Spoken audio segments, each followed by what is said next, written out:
Welcome to Jumpstart Your Joy. This season is all about intentional comfort, and we'll be taking a look at the crossroads of the inspiration, intention, and action that you can take to bring more comfort and joy to your everyday.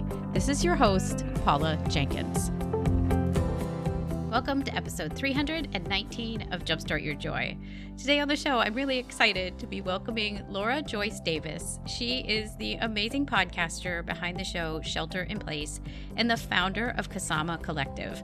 I am really excited that I got to meet her during Claim Pod Parody Month, and it was just a real joy to get to speak to her about her experience of starting a brand new podcast just as shelter-in-place orders were set into place here in California, where we both live. I found that so much of our journey during the early days of the pandemic was very similar. She also has kids that are about the same age as my son, and it was just really interesting to hear another person's perspective about the impacts of that time, especially since, of course, I wrote a book all about finding joy in the messy middle right during that same period of time. Before I bring Laura on, I want to wish you all a very warm welcome and say thank you so much for tuning in always to Jumpstart Your Joy. It's such a treat to get to do this show, and I'm really thankful for you for listening and sharing these episodes with your friends and family. It makes a big difference, so thank you so much. Of course, if you're new and you want to find out more about Jumpstart Your Joy, you can head over to the website, jumpstartyourjoy.com, and while you're there, you can sign up for the newsletter,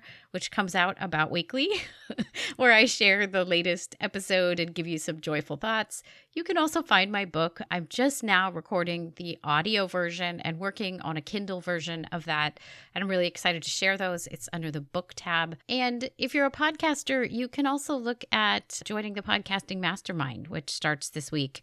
And I'm excited to offer that as well. So that's all on jumpstartyourjoy.com, along with, of course, the show notes for this episode with Laura Joyce Davis. And you can find them right there on the homepage, or search for Laura Joyce Davis if you're listening to this at some point in the future. Some of the things that stood out for me about this really lovely interview was, like I said, the similarities that Laura and I both faced during the early pandemic, but also the way that she looked for and defined home during that time and now. You'll hear how she and her family actually moved across country from Oakland, California, back out to the East Coast during the pandemic, kind of in that search of what does it mean to have a home. And I really resonated with our conversation about how the wildfires have had such an impact in our state, and how for many of us it has questioned, is this a place that we can continue to live, even with the many things that come into play that make it difficult day to day. So welcome to the show, Laura Joyce Davis. Thank you so much. Thanks for having me. It's really great to be here. Of course. I just can't wait to get into your history and your story with your show and everything. This is so much fun. But before we get to that, would you tell us what brought you joy as a child? What were your earliest sparks of joy? Yeah, I was thinking about this earlier, and I was realizing it's interesting how we change so much as people, and yet we are still kind of the same at the same time. And I think, my show, Shelter in Place, we say it's about reimagining life through creativity and community. And as I was making my little list of all the things that sparked joy for me as a kid, I was like, oh, it comes down to those two categories. It's creativity and it's community. It's writing stories and poetry and singing and sitting in the crabapple tree in my front yard, which was not a good climbing tree, but I just loved to get myself in there in the flowers and picking flowers in the woods and being with my siblings. And, where I grew up in Minneapolis is now a suburb. But when I was a kid, it was farmland everywhere. And so we had horses and chickens and, all sorts of animals, and just spending that time with my siblings, with the few neighbors that we had around there, and really just getting to share life with people. It was those are my favorite memories of childhood.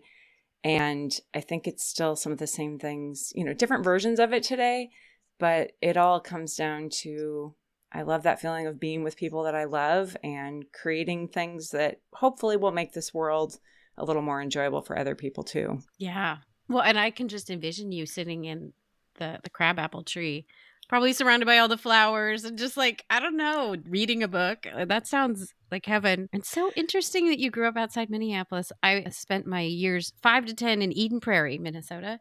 So I know Eden Prairie. Yeah, we had a lot of good times in the forest behind our house there. Like, Nice. Yeah. it's a special place, Minnesota is. It is. It really is, especially in the summertime. I don't really miss it in the winter. That's why I have not gotten back. I love it, though, in the summer. It's so beautiful in the summer. It really is. It's one of the great underrated locations of the country that a lot of people don't know how beautiful it is. Mm-hmm. And the people are kind and good. And they are. I love it there. And you created Shelter in Place, which basically came out the day that everything closed down. What was that moment like for you when you're like, I think I got to start a podcast? Yeah, it's a very specific moment that sort of burned in my brain. So I don't know if you remember that day that we all found out. I mean, you're in the Bay Area too, so you were on the same timeline as me. I remember it was a Monday. It was the first day my 3 kids were home from school. At the time, they were 8, 6, and 3. So 3 little kids home with me.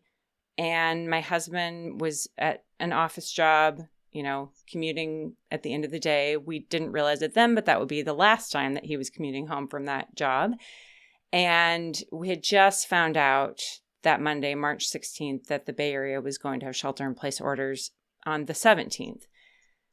And, I did what probably a lot of parents did the weekend before when we first had kind of a hunch that this was happening and that the kids were going to be home, what we thought was going to be, or at least I thought was going to be a couple of weeks. And I searched every homeschool blog and Facebook group that I could find to try to figure out what the heck I was going to do with my 3 very small, needy children for, what I thought was a couple of weeks. I thought, well, I can do this. This will be 2-3 weeks. And I'll tell you, one day in, it was not looking good for me. Like, it would have been a very, very bad day. And every single effort that I'd made to try to be this all-star homeschool mom, which is just generally not something I gravitate to normally, it had just failed. And my kids were fighting and I was exhausted. And I just thought, how am I going to do this for a couple more weeks while they're home? And so my husband walked in the door and he took one look at me. He was like, why don't you go for a bike ride? And I was like, yeah, good idea. So I went out the door and as I was riding, I talk about this in the very first episode of Shelter in Place, I was near tears because it wasn't just about that day. It was about the months and even years that had sort of led up to that moment of feeling like for 8 years at that point of being a parent, I was trying to be a really good mom and at the same time continually feeling frustrated creatively, feeling like I wanted to be writing. I wanted to be doing that even full time if I was really honest with myself. We didn't have the finances at that time to have our kids in childcare full time. So I was doing a lot of the stay-at-home mom thing. And then just trying to squeeze my creativity into the margins where I could. And so not surprisingly, I wasn't getting a lot done. And I had a lot of little projects that I'd started but not finished. And it just felt, here I have my MFA. I've been a Fulbright scholar. I've won some awards. But what am I doing with any of it? I'm just sitting on it and not producing anything. And so that was what I was carrying with me on that bike ride, really feeling down. But then as I'm riding up into the Oakland hills, I don't know if you've ever had these moments, but it was one of those moments where you just feel almost like struck by a bolt of creative lightning. It just felt like the moment, right? It was just the idea was there. It was fully formed right away. And I was like, that's it. I'll start a daily podcast. And the idea was basically I would write one personal essay every single day about just whatever was going on with my family and me at the time. I would write it in one draft, record it in one take, and push publish. And I knew just enough about podcasting to know how to record that episode. And of course, writing, I had that muscle was when I'd worked a lot for 20 years at that point. But I had no idea how to edit audio. I didn't know really anything about anything. Now, looking back, I just laugh at how underprepared I was for that undertaking. But, my husband, to his credit, was like, yeah, great idea. That sounds like a really good way to just make the most of these couple of weeks. It'll be this nice little time capsule of what this weird moment in time was like for, 2 or 3 weeks of our lives. And of course, we all laugh now when I say 2 or 3 weeks, because that 2 or 3 weeks would become what's now been our lives for the last 2 years. And after 4 months, I had 100 daily episodes. I did them Monday through Saturday. I didn't even know that Monday through Friday was a thing. That was how uninformed I was about what it took to do a daily podcast. But I did do it, and I learned. And, I learned because I was doing it. I learned because I had to. And I learned fast because every day that episode was going to come out. But what happened in that process is very, very quickly, not only did I learn and sort of give myself an education in audio, but my family, everything that had been really secure for us before just started to kind of crumble around us. So starting with about 2 weeks in, my husband had been working full-time as a freelancer for a high-end home construction company that just immediately stopped all of their work and had to basically just let go of everybody for a while. And, he being a copywriter, doing marketing, advertising, was like the first to go. So that was our main source of income. That kind of disappeared. We had been planning for about 10 years to do a sabbatical year in Mexico. And that actually was the only reason I knew anything about podcasting, was I was working on another podcast about immigration and had applied for a Fulbright, but like that, the borders closed. And so that 10-year dream just kind of disappeared. And then it just went on from there. Right. So that's kind of the origin story. And, the rest is history now. We're now at 200 episodes almost. Yeah. Right. And celebrating your 2-year anniversary. Congratulations. Yes. And my husband, by the way, has been doing this work with me for almost all of those 2 years now. Yeah. There's so many similarities in what you're saying. It sounds like we both had a very similar commitment to this thing that we wanted to start. And mine was naively that I would go for a full year without stopping. And it's always been a weekly show. And that was, had its own level of like, I kind of wanted a break. There was a point. Yeah, it's a lot. The weekly thing is a lot. Yeah. And daily, I can't imagine. I wish I had found your show during the pandemic, because I think there was such a profound feeling of loss and helplessness. And obviously isolation, but that none of us could quite put our finger on like exactly what it was. I know, I think I said, like, I feel like it still continues with that feeling that like no one came to save us. And that was really deeply disturbing. I feel like at a governmental level, it wasn't just the US. Like we all kind of were in free fall. How did that play out for your show? Were you able to chronicle it as it happened? And yeah, the interesting thing about doing a daily with zero lead time, so I literally launched the show on March 17th, that the idea came for on March 16th. And then every day, of course, I was just like, well, what have I got today? Is that it really was going through that process, not just for myself, but kind of realizing that even as I was experiencing that personally, our world was experiencing that on like a larger global level. And that feeling that you talk about of nobody's coming to save us, and just the kind of, I think, real despair that crept in, I know at least for me plenty, and I think for a lot of us, it's something that I worked through, especially in that first season. And I think, starting in season 2, we became weekly. So there was a little more time to, not a lot more time, but a little more time to sit with what was coming out each episode. But it became clear pretty early on, even in that first season, that yes, this was a podcast that was very much tied to the pandemic. And yet at the same time, it was so much bigger than that, because it was this feeling that really was always there. It's not like the pandemic made loneliness a thing, right? It's not like the pandemic made the fact that we have so many problems systemically, or pick your category of problems in the world. And it's like, those have always been there. Our world has always been broken, but it doesn't mean that it's hopeless. And I think that tension of living in, on the one hand, lamenting things that really do need to be lamented and calling them out, and sometimes even grieving that, like, that's an important part of being human in this world. And, we need to not be flippant about the things that really are wrong and are needing to be healed. But at the same time, it doesn't mean that we can't have hope and that we can't find joy and that there isn't some way that we can be there for each other, even if it looks really different than it did in the past. And I think just like living in that tension between the despair and the grief and the joy and even delight, that place in that paradox is kind of where this show has lived all along. And I think as we've gone on, we've gotten clearer and clearer on like, oh, this is what we're doing. This is what this is about. This is about looking unflinchingly at the world that we live in and saying, yes, we need to do better. And let's see if the way that we go about that can actually bring about some joy and delight for all of us. And maybe sometimes it brings tears too. And that's okay, because that's part of it too.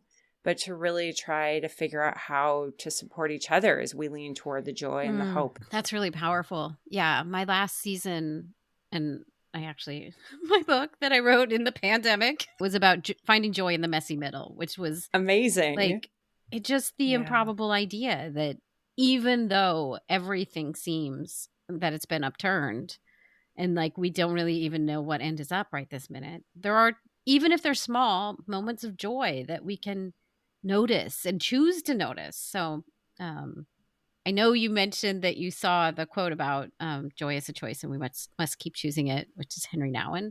I don't know, do you have a history with that quote? I just love Henry Nouwen. I've read several of his books, and he's one of those authors that I find him to be so deeply wise and helpful. And I've picked up his books. I mean, probably the first time I read one of his books was 20 years ago. And over the years, he'll be one of these authors that I circle back around to. And I just, every time I'm like, oh, Henry Nouwen, I need to be reading Henry Nouwen all the time. And I haven't even read all of his books, but I've read a few of them, and I've really just found them to be so wise and hopeful and resonant with the times that we live in.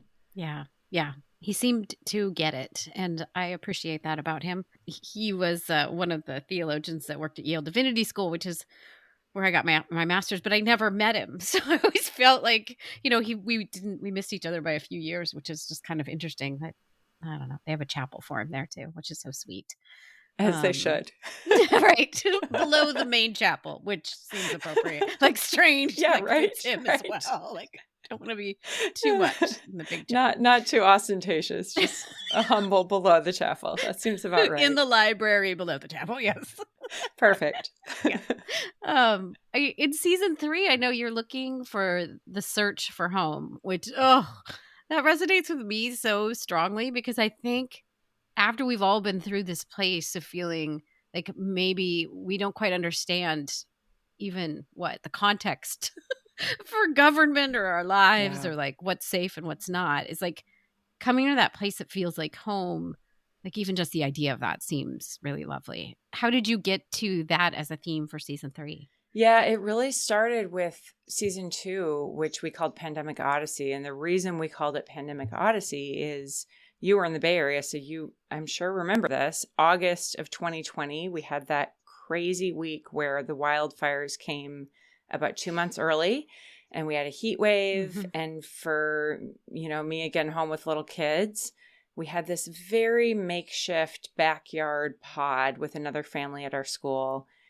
And it wasn't a great situation, but it was sort of like what we could cobble together when we found out our kids weren't going back to school. And then the fires came, and we went from this little backyard learning pod to suddenly we had to be indoors because we couldn't be outside because the air quality was so bad. And, it was like 100 degrees that week.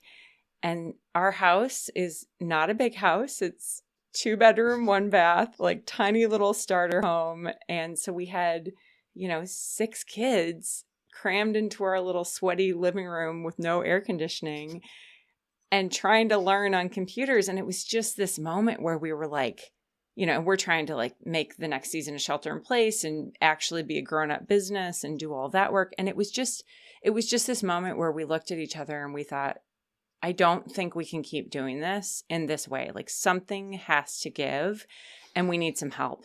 Yeah. And we had tried, we have a lovely community here in Oakland, but it just wasn't able to be there for us during the pandemic and the way that it had in the past because we were all, not seeing people. And So what we ended up doing was driving across the country very, very suddenly. I mean, we had that first day of the fires for the first time ever in 17 years of living in California. We talked about leaving.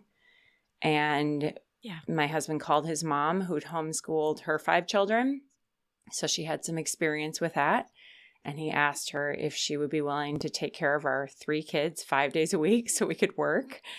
And she said yes. And 2 weeks after we had that first conversation, we were in the car driving away. We had people renting our house, which made it possible for us to leave and not, lose everything. And for 8 months, we were in Massachusetts. And then an additional 3 months kind of split on either side of that. We were traveling, just driving a one big road trip across the country and kind of seeing people who would see us and then, trying to camp or find cheap motels or whatever along the way. And so our pandemic Odyssey was really the journey across the country and back. And when we came back to Oakland a year later, we didn't think we'd stay. We thought there's probably just no way that we can make it work here. It doesn't make sense. It's so expensive to live here. Surely we just have to cut our losses and sell our house and move on. And I think that would have felt easier to say home could be somewhere else if we felt like we knew where we were going to land. But the truth of the matter was, in that journey across the country and back, there was never any place that felt like that, even near family. I mean, it was just so interesting. All of the sort of reasons on paper where things should make sense for us to move somewhere, it just wasn't adding up in a way that felt like, now we can pull the trigger on this and go. And so we were just really sad about leaving Oakland. We have, I mentioned we have a wonderful community here. We have a great school that we love. We have a great church community. We have an amazing neighborhood where people show up for each other. And we thought, well, we'll just have to leave it and we'll just, we'll come back for 1 year. We'll see what happens. Even before we'd pulled into our driveway, we had messages from neighbors, one of them saying, hey, come over in our backyard and we'll cook you dinner tonight. And another one saying, hey, we'll buy you groceries. I'm going to the grocery store. Can we pick you up groceries? I know you've been away. I mean, it was just immediate that we felt welcomed back into this place that really has been home for 17, now 18 years. And so this question we've been asking, searching for home, on the one hand, we kind of said, let's just stop asking that question for a little while and just see if we can make it work here in Oakland. And let's really be as rooted as we can be under the circumstances. But then on the other hand, at the same time, I think we now realize this search for home it's not just about our physical home. It's about California. What does it mean that our state that we love is now, months of the year has the threat of wildfires, and not just the fires themselves, but the air, the smoke, that's real for all of us, and not just in California. I mean, it's all over the place. And and we experienced it in Minnesota over the summer driving back. We woke up I write about this in our first season 3 episode. We woke up one morning to wildfire smoke, to the kind of, purple air that we were used to seeing in California, but I didn't think would ever reach Minneapolis. And it was fires in Canada. So I think that's been kind of the larger search for home of not just for us personally, but globally, for our nation, for our world. What does it mean that climate change and the way that our world is changing means that home isn't a given really for any of us anymore? And maybe it's not fires for everybody, but it's something, right? It's extreme weather, it's hurricanes, and I think as you look at this idea of home, to me, home is really, it's the place where you can feel safe and settled and be yourself. And we just realized that was always going to carry with it a sense of uncertainty. Definitely personally during these very hard 2 years in the pandemic, but also for all of us. I mean, it's just not something that I think, and again, I think it was always there, right? It was just easier to ignore before and to pretend like we had security because we kind of were able to prop ourselves up with things that made us comfortable. Well, and there was something very profound about that that set of fires that happened in that August, I remember, because it was a really hot week, and I remember waking up to the sound of the lightning storm and the rain, and I was like, the heat's breaking.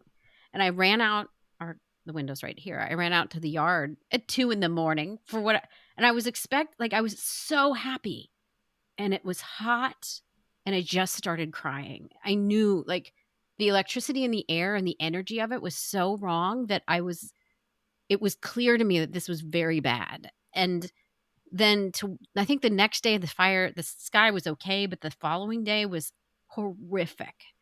And just that, it was like a dread I had never felt.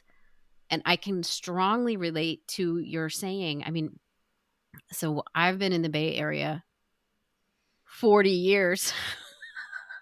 And it's very hard because we love this place. I mean, all of us, I think, love this place so much, but it was also the first time. I mean, we'd talked about maybe moving, but it was almost this feeling of, and now we can't even breathe here. Like, it was so upsetting. So I can relate to that. And it's amazing. I mean, how lovely that you went on the journey to see, like, where else, what else, let's experience something else. I love that so much. That is really, it's brave and courageous, and it's like embracing joy. We've been trying, so cool. I mean, it hasn't always looked pretty.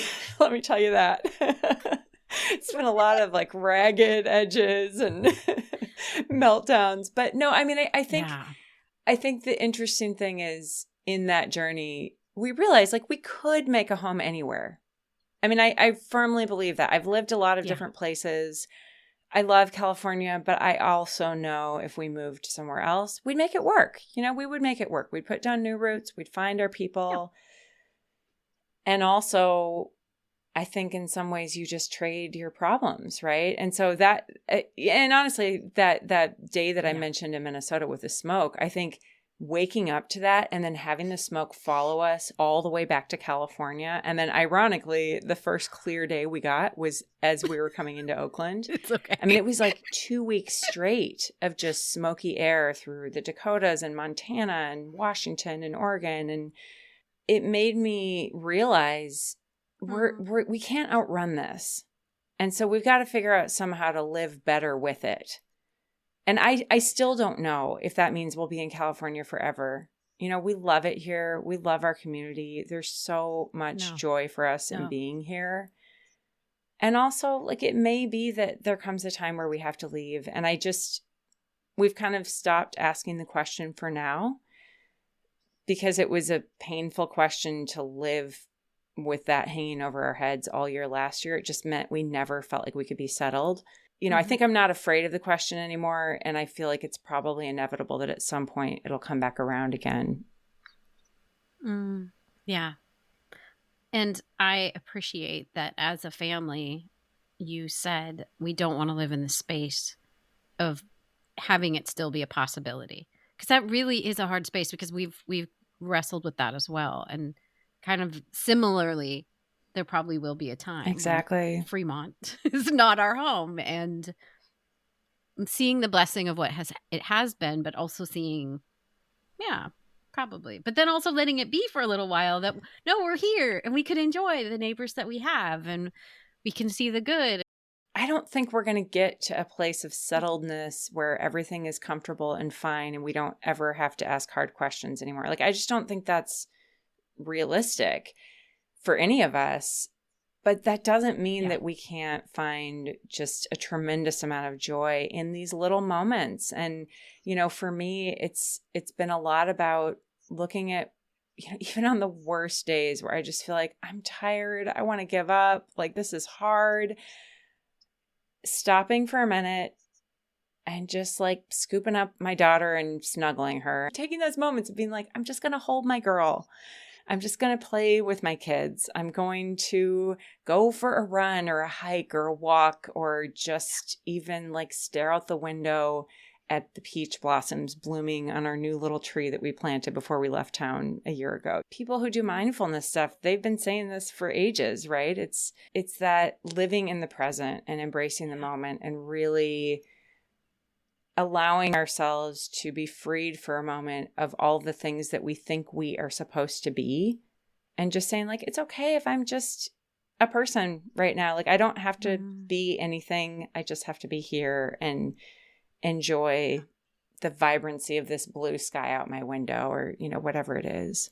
Yeah. And those simple joys, it's kind of, as you were saying those things, it was flashing in my head that, you know, so many of the writings of like Laura Ingalls Wilder, like I often wondered, like, why are not all, they had long winters. Yeah. I mean, we know Minnesota winters, like long, but those books, I mean, we don't get hundreds of pages of awful times in a bad, what she shares is those little joys, you know? And so I think there's something about that too, that, you know, your show stands as that thing that was the times of someone during a pandemic. But I mean, it is amazing, because I think if we also look at other works that came out of times like that, or just hard times, that lots of times it was the ability to see the little bitty details, kind of even like Anne Frank, like that there's those tiny moments and beautiful thoughts, even if there's nothing really beautiful around you, that you still have them and you can cling to them. And so, yeah, I think seeing that, you know, holding your daughter, or me, I have a son, I snuggle him if he lets me. But I have a son too, and same. The dog still lets me snuggle Sometimes him. He lets me. So I think that's really, that's really beautiful. Yeah, and I always think it would be nice if personal transformation and character growth came in the times of life when everything feels great. But it's basically never that way. You know, it's always the hard times. And I can remember I've often quoted my mom in Shelter in Place, because she's said some very wise things to me over the years. And one of those is, you know, you grow the most in the times when life is the hardest. Yeah. And I think that's true, or at least you can, right? It's not a given that you will. I think that we certainly can get bitter in those times. That's an option too. Yes. But it's choosing to see the moment as, you know, just an opportunity to become maybe a little bit better or bigger or more compassionate than we were before. Favorite mentors. Father Rusty likes to say, you can be bitter or better. So I think it's that moment of the choice is so important. I like what your mom says too. I often wonder what our own kids will take from this time of. I'm very curious for my own, because they, in a lot of ways, they feel ownership of the podcast. You know, we do this fun little thing where we do outtakes after the credits. So if you listen all the way through, we do just like silly little things that make us laugh. And I don't even know how many people actually listen, but I laugh when I make them. So it's totally worth it to me to make them every time. And sometimes my kids have gotten to be in those outtakes. And they always, of course, want to just fast forward to the outtake to hear themselves. We listened to my daughter, Matea, who's 5 now. We've got one from her like a year ago, and we just listened to it recently. And I mean, they were just cracking up, because she sounds really, really different now as a 5-year-old than she did as a 4-year-old. And I mean, she's a little clown anyway. But yeah, it'll be really interesting to see when they look back at this, what memories they carry. Because I think right now, the way they feel about it is they actually think Shelter in Place is like the name we made up for our podcast. That's the only association they have with that term, which is kind of sweet. But it didn't, like, I had to tell them the other day, no, Shelter in Place was the term for the pandemic. And they were like, oh, we just thought that was the name of your podcast.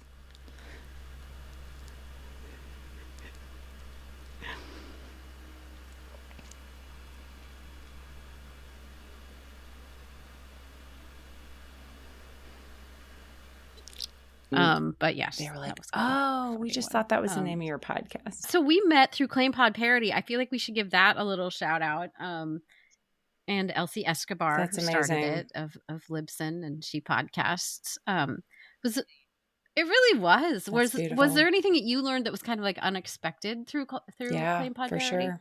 I think that the thing that was the most fun for me was just getting to meet other women. I mean, I've met a ton of women podcasters in doing this work, but like I met you through that. And I don't know that you and I ever would have come into contact otherwise. And I'm so glad to know about your show. You know, like I've listened to a couple episodes just since you and I got in touch, but I'm really excited to listen to more. And I think the other women that there were a number of them I already knew about or was already in touch with. And of course, knew Elsie. I mean, she's fabulous. But it's one of my favorite things about doing this work is getting to meet other podcasters. It's the coolest community. And I think, I can't say it's a surprise to me at this point, but I think a lot of people outside of the industry who are not podcasters don't realize this.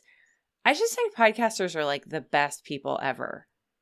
I mean, they're just really wonderful, lovely people. Mm-hmm. Like almost 100% at this point. I'm struggling to think of anybody I've met who hasn't been that way. And I agree. Not every industry is that way. Most industries aren't. Right. Yeah. And I think maybe it's because we're all doing this because we love it. I don't know. I feel like there's like an innate joy in podcasters that is, it's just more common than I ever imagined that it would be for any industry. Yes. I found that to be super true in, not that this is in any way sponsored by She Podcast Live, but an excellent, like the best conference I've ever been to. I went to the one in 2019. I didn't go this last year, but just unbelievable to be in a space with that many people that love what we do as much as they do. And the way that you could walk up to literally anyone and have a conversation about something that you love. It didn't matter the topics of our shows. It was a connector in a way that I would not have known had I seen it in person and seen the people light up with it. I totally agree. I was there this last year. I was a speaker at the one in October, and it was the first time I'd been. And it was beautiful. I mean, some of the connections I made there I'm now great friends with some of those people. And it's been really, really sweet to see just real community. So little shout out to She Podcast Live. And I think there's another one October this year. If people have not heard that, go sign up if you're a podcaster. Tell us you're going. We want to meet you. And before we get to the last question, of course, if people want to find your amazing show, Shelter in Place, they can find it at shelterinplacepodcast.org. It is one of the 2021 International Women's Podcasting Award winners. It also was a nominee of the Golden Crane Awards in 2021. So it's really exciting to see all of this. And I know in the last year, you also launched the Kasama Collective, which is a mentoring program and is also a Social Impact Award winner for 2022. That's on the same website. So be sure and check out all of these amazing things that Laura's working on. And so as we get to the last question, Laura, what are 3 ways that you can think of to jumpstart joy in your life, in the world, and in other people's lives? This year, I came into 2022 feeling very, very tired and worn out. And then in January, my entire family got COVID. And so we kind of started the year feeling behind. In past years, I was always one of those people who'd made New Year's resolutions and had all these big goals for the year. And this year I realized I really just needed some resolutions that were going to bring me joy.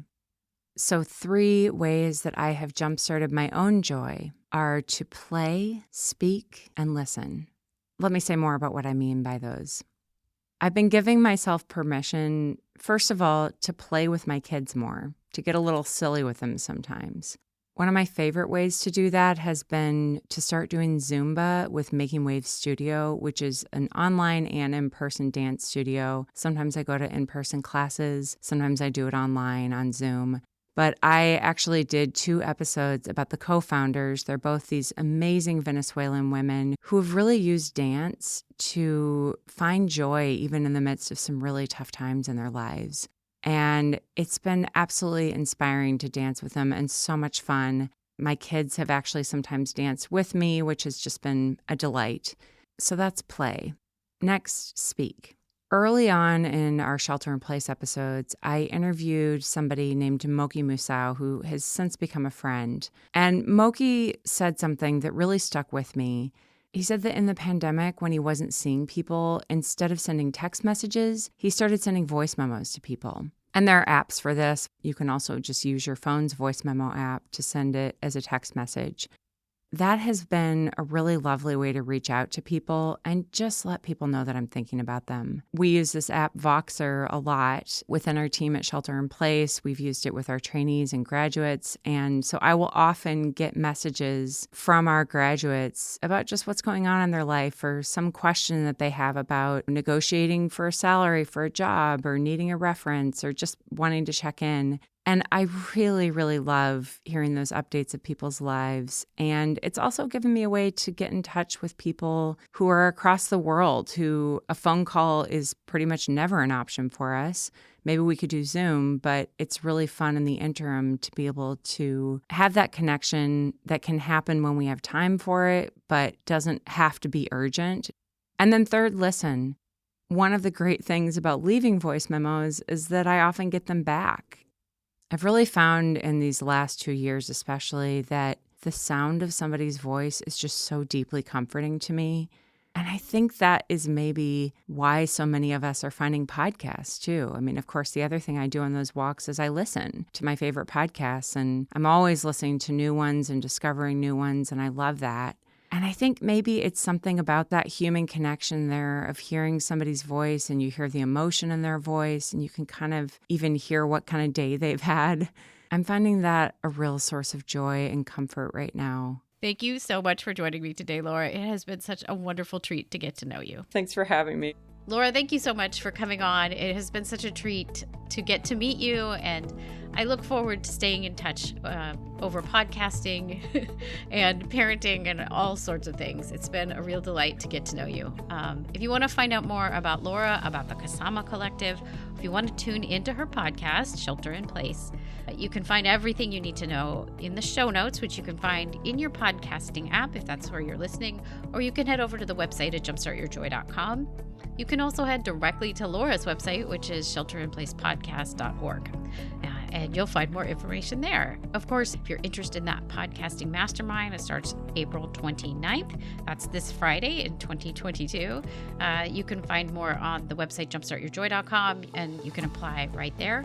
And you can also find more resources about podcasting on the website. A couple of other things that you can do. You can sign up for the newsletter right there on jumpstartyourjoy.com, and you will get weekly newsletters from me. Or be sure and follow Jumpstart Your Joy on Apple Podcasts or Stitcher, and you'll get updates as they come out each week.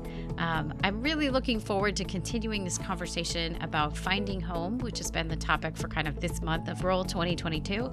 Next week, I'm going to be doing a solo cast where I talk about my heart's second home and how that's taken different forms throughout my life, but also a recent trip that we took that made me think about it in a new and different way.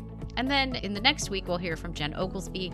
And our conversations early on were one of the things that set into motion this idea of intentional comfort for 2022. So I'm really excited to have her on as well. And of course, if you have anything you want to share with me, I would love to hear from you. And I welcome your emails at paula@paulajenkins.com.